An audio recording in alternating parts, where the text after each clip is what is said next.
There's two types of people who hear consensual sales, and the first go, oh, ew, Shawna, that is not what you want to say. There are better words to use.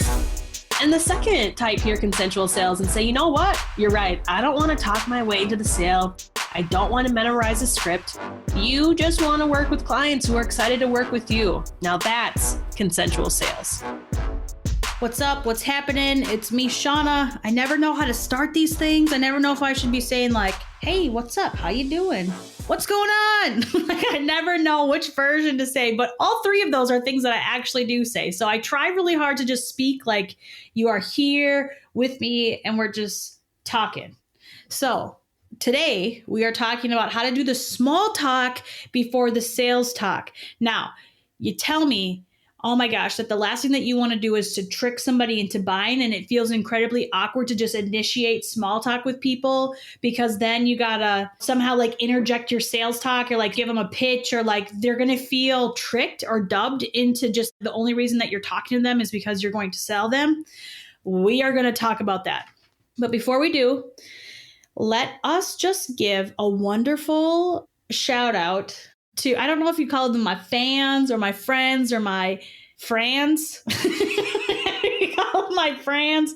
But if you write and review my podcast on iTunes, I'll go ahead and give you a shout out and rattle it off in an episode. And this one goes out to Melissa McKenzie of triplemmstudios.com, where she says, best podcast ever. I did not say this. I did not even tell her to write it. And she says, I freaking love Shawna's natural conversation and podcast style. She's a genuinely amazing person with fantastic life and sales tips. You need to hear what she has to say. She's a breath of fresh air in the online space. Thank you, Melissa of Triple M Studios. That was super generous. And the rest of you, if you want to be like Melissa and super smart and awesome, you can leave me a podcast review because, I don't know, like it makes people think that I'm legit or something. I don't know why we rate those, to be honest. It's just what my podcast friends tell me to do. Okay, let's start with the easiest one, which is how to do the small talk before the sales talk. You have to ask questions that you actually want to know the answer to. So what I mean by that is if you're on social media and you're trying to talk to people, I mean, I guess this could be in real life too. But if you're asking questions like, are you Pepsi or are you Diet Coke? Do you really care about the answers to that? Maybe you do, but most of us, I can't imagine that you do. Is that an important question that you care about the answer to? So the very first thing is that I need you to start asking questions that you care about the answer to, because the point of the small talk is to open up conversations where there's a back and forth exchange, right? So small talk is to facilitate a back and forth exchange. And if you're just trying to beat, in this case, the algorithms, if you're creating conversations online by posting like a generic question like, what's your favorite color? Or, are you Pepsi or Coke? Are you a dog or a cat? Like those questions, it will not make it easier for you to move the conversation along in a way that gets somebody closer to buying from you, because those don't open up conversations because you don't really care about the answers to. You want to think about questions that open up conversations where you care about the answer to. So one thing that we, like in my family, we have 5 or 6 different books that are like 101 questions to ask your spouse, or 101 questions to ask about your life, or I'll just Google questions that every newlywed should ask, or questions to ask your grandma, right? Like whatever questions those are, like you don't have to think of these questions at the top of your head. That's going to be really hard. So just take a quick shortcut, like just open up Google or grab one of these books at those weird gift stores where you can run through pages and pages of questions and pick ones that are most interesting to you. The other thing is that in small talk, first one is to ask questions that you want to know the answer to. The other part of small talk is the questions have to take on a form of like from easy to moderate to harder. They have to get progressively harder.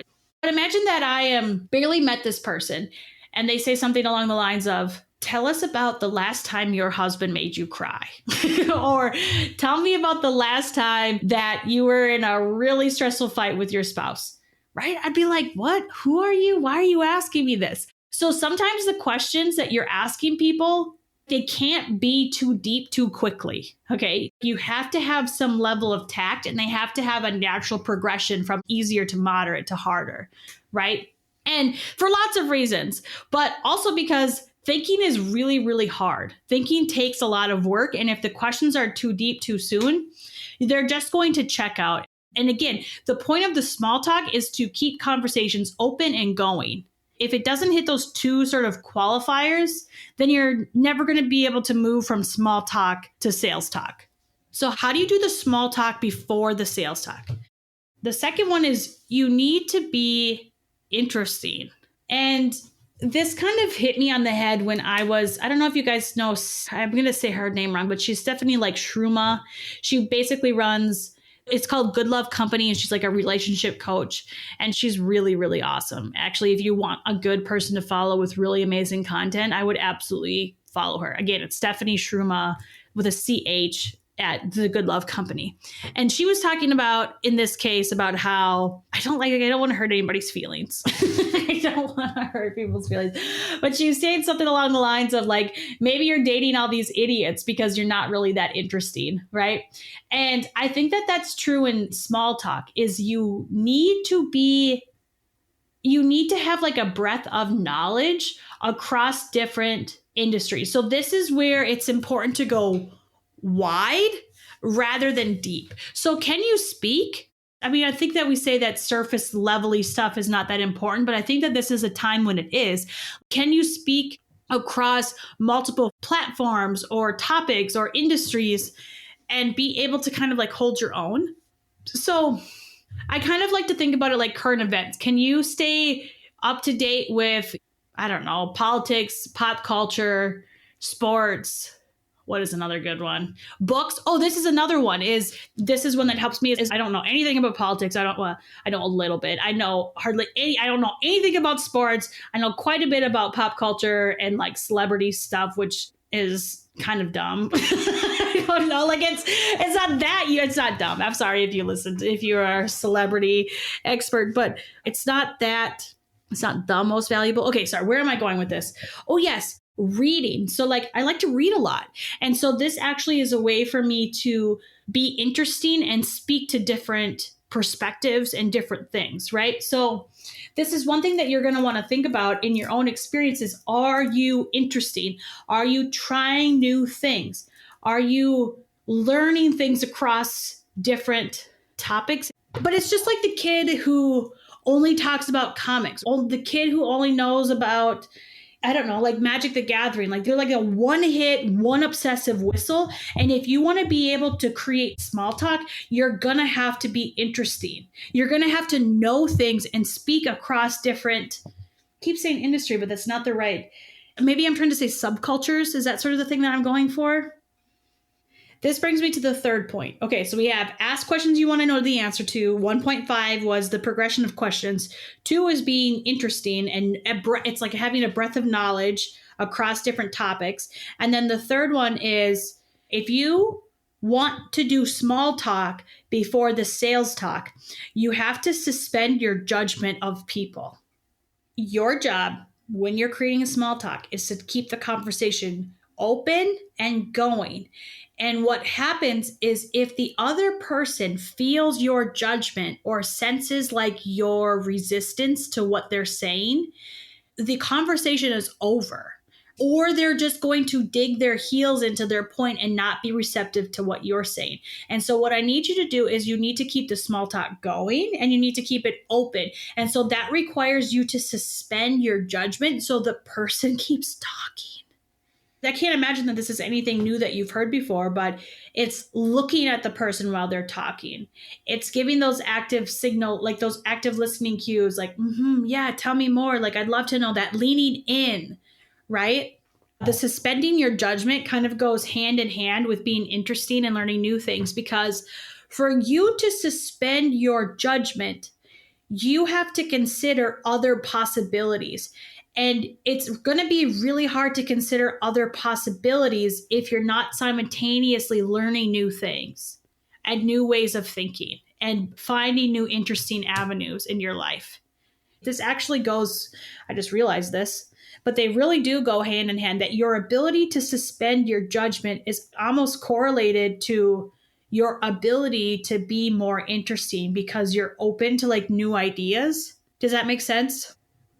One thing that helps me suspend my judgment is getting curious about why they think the way they do.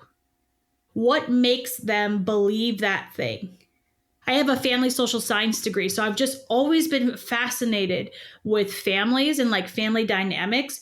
And so that is something that my brain like always goes to is how did they grow up, or like what were their parents like, or how many siblings did they have? Those are the questions I immediately start going to because I think it's really fundamental of how you perceive and approach the world are based on those things. And so this is just a long way of saying that one way for you to suspend your judgment is to do this, is to just get really curious about why someone says, does, or believes the things that they do. How to do the small talk before the sales talk, number 4. How to do the small talk before the sales talk, number 4, is I don't make small talk with people who we don't have a commonality with. So I like to use these sort of 3 references as if we don't have a shared experience, we don't have a shared value, or we don't have a shared sense of humor, it's gonna be really hard to make small talk with those people. So like, it's okay if you don't.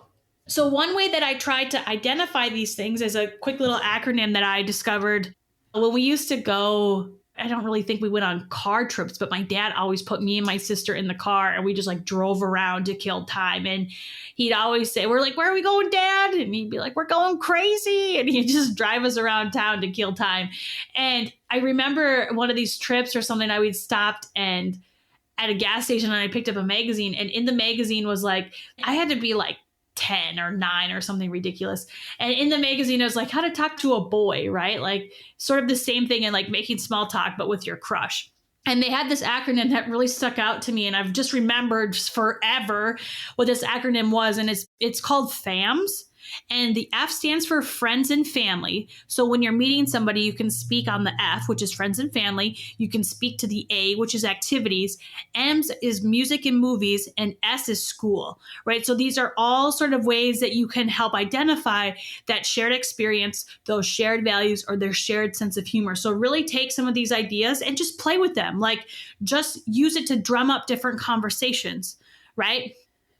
Finally, number 5. How to make the small talk before the sales talk, number 5, is you can't see them as 2 different things. The sales talk is really, we've sort of mystified the sales talk, if you will. We've made it like this special thing that's like this really big deal. And we've got to know the right words in the right order at the right time. And it's like all these, it's like this mystical being, the sales talk, the part where we're like presenting our offer. And what I need you to really think about is that the small talk is really not any different than the sales talk, because the sales talk is simply an invitation when the other person has identified a problem and a need to fix their situation. And I think this is part of why we hate sales so much, like why we sort of don't really want to do it, is we think that sales is trying to convince other people. It's like talking our way into stuff. And that's not it at all. The sales is the part in the conversation where somebody has self-identified their need. They're saying they want something. They're saying they need it. And you're then giving them permission to get it. Okay? That's literally what sales is. And so when we treat it like something separate from just a normal conversation, it holds way too much power over you. It doesn't have the power. Like you're the one who has the power, right? So how to do the small talk before the sales talk, recap. 1, ask questions you want to know the answers to. Number 2, or 1.5. Oh, I keep getting that wrong. 1.5 is the progression of questions, has to like take a normal cadence. The second one is be interesting, right? Can you contribute meaningfully in a conversation like that's intentional and thoughtful, right? Number 3 is suspend your judgment of other people. And number 4 is identify your shared perspective, shared values, or shared experience using the FAMS framework, which is friends and families, activities, music and movies, and school. Finally, number 5, how to do the small talk before the sales talk, is make sure that you're seeing them as really the same thing. The sales talk, the part where you offer your service, the part where you feel like you pitch, is not any different, okay? It shouldn't be, because by the time that you are offering your services, they should have already said yes to the benefit of it. Okay? All right. Here is the closing. Who's there? Clients are banging on your door ready to give you money and book your services, but they're asking hard questions like, how much is it? And who are you exactly? And how do I know you can help me? Your brain melts and you feel a lot like a deer in headlights. You've worked way too hard for this opportunity. You can't let it slip away. Here's what I need you to do right now. I need you to get your phone and dial 555-888 and type consensual sales. That's one word, consensual sales, to 555-888, where you'll get me. And I'm going to help you navigate those conversations, okay? Literally, it's me on the other line, and I'll tell you exactly what to say to close those deals.